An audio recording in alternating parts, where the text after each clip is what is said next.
जनता का उम्मीदवार और जनता का ही पैसा। जलगांव महानगर पालिका चुनाव में प्रभाग क्रमांक 18 इस वक्त चर्चा का सबसे बड़ा केंद्र बन गया है। यहां अपक्ष उम्मीदवारों ने लोक वर्गणी यानी जनता के चंदे से प्रचार का ऐसा धड़ाका शुरू किया है जिसने बड़े बड़े राजनीतिक दलों की नींद उड़ा दी है। प्रचार की शुरुआत श्री संत गजानन महाराज मंदिर से शुरू हुई।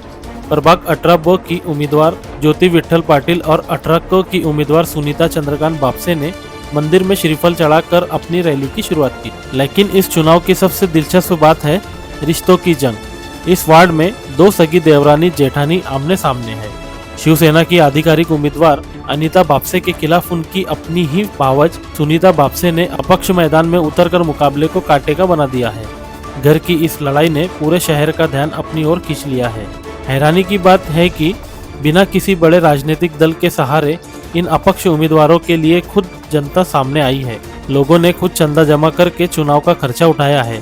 रैली में उमटी महिलाओं की भारी भीड़ और ढोल ताशों की गूंज बता रही है कि इस बार जनता बदलाव के मूड में है। अब देखना यह होगा कि परिवार की इस लड़ाई और जनता के इस भारी समर्थन के बीच जीत का सहरा किसके सर बनता है। Zaki Ahmad, Khandesh time news, Jalgaon. नमस्कार, मी विठ्ठल मगन पाटील, भाजपचा शहर उपाध्यक्ष होतो आणि प्रभाग समितीवर पण होतो मी। त्या माझी पत्नी महिलाची जागा निघल्यामुळे माझ्या पत्नीला ज्योती विठ्ठल पाटील यांना उमेदवारी म्हणून दिलेली आहे। तिचा अनुक्रमांक आहे 6। नारळ या चिन्हावर ते उभे आहेत आणि माझ्या ज्या सोबतीला आहेत चंद्रकांत बापसे यांच्या मिसेस सुनीता बापसे यांचं चिन्ह आहे रिक्षा, ऑटो रिक्षा।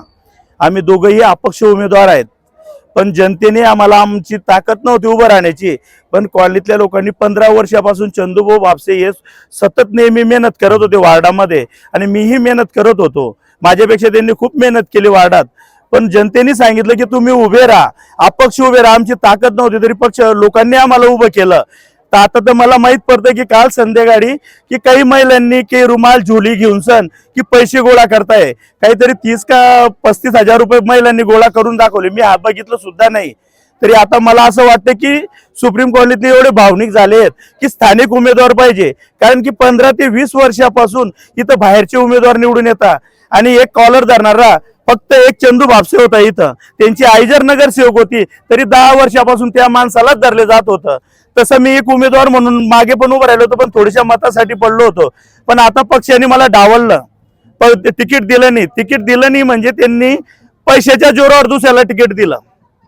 मी एक जनता माझ्या पाठीशी होती, पण आता लोकांनी मला निवडून द्यावं एवढीच विनंती करतो। दोघींना नारळ हे चिन्ह, आमचं रिक्षा, दोघींनी अपक्ष उमेदवार पब्लिक सर्व्हिस सोबत आहे आमच्या सोबत। नमस्कार, मी चंद्रकांत अण्णासाहेब बापसे। मागील 15 वर्षापासून माझे आई वडील महापालिकेवर नगरसेवक म्हणून कार्यरत होते, पण त्यांच्या कारकिर्दीमध्ये मीच कामं पाहायचो आणि नागरिकांमध्ये फिरत असताना नागरिकांना माझी ओळख झाली। त्यावेळेस आमच्या कॉलनीमध्ये असलेली अमृत योजनेची शासनाची आलेली स्कीम शासनात जरी असली तरी स्थानिक प्रतिनिधींनी किंवा त्यांच्या माणसांनी फिरणं गरजेचं असतं आणि ते काम सुरळीत करून घेणं गरजेचं असतं। त्यावेळेस मी वेळोवेळी फिरून ठिकठिकाणी पाईपलाईन, ज्या ठिकाणी पाईपलाईन टाकण्यात आली पण प्रेशर मेंटेन होत नव्हता, सर्वांना पाणी भेटत नव्हतं, तर रात्रंदिवस मेहनत करून ह्या चौकात व्हाल टाकणे, त्या चौकात व्हाल टाकणे, तर प्रेशर मेंटेन करून कॉलनी ही सुरळीत पाणी पुरवठ्यावर आणली। आणि आज जरी आमच्या कॉलनीमध्ये 4 दिवसाला पाणी येतं, म्हणजे जळगाव शहरा टाईप नाही तरी लोकवस्ती मोठी असल्यामुळे ती टाकी सुद्धा आम्हाला अपुरी पडते। येणाऱ्या काळामध्ये नागरिकांनी सपोर्ट केला आणि निवडून आल्यानंतर आम्ही दुसऱ्या टाकीचं प्रपोजल ठेवणार आहे, म्हणजे नागरिकांना जळगाव शहरासारखा 3ऱ्या दिवशी आम्हाला पाणीपुरवठा करणं शक्य होईल। येणाऱ्या काळामध्ये कॉलनीचे राहिलेले श्रीकृष्णनगरचे रोड, कॉलनीचे राहिलेले खुपचंद साहित्य नगरचे रोड आणि गटारी, कुबानगर पोलीस कॉलनी भागातले रोड गटारी, उस्मानिया नगरच्या गटारी आणि 185 म्हणजे ईदगाच्या मागील रोड गटारी यांच्या कामावर आम्ही भर देणार आहोत। ह्या वेळेस आम्ही ताकद लावून एक दवाखाना जे नागरिकांच्या महिलांच्या कामं येईल ते उभारण्यासाठी आम्ही भर देणार आहोत। येणाऱ्या निवडणुकीमध्ये प्रभाग क्रमांक 18 ब मध्ये ज्योतिताई विठ्ठल पाटील यांचं चिन्ह नारळ, याच्या पुढे बटन दाबून नागरिकांनी आम्हाला भरघोस मतांनी विजय करावे आणि प्रभाग क्रमांक 18 क सौ सुनीता चंद्रकांत बापसे यांचं चिन्ह ऑटो रिक्षा याला मतदान करून आम्हाला भरघोस मतांनी विजय करावे अशी नागरिकांना विनंती करतो।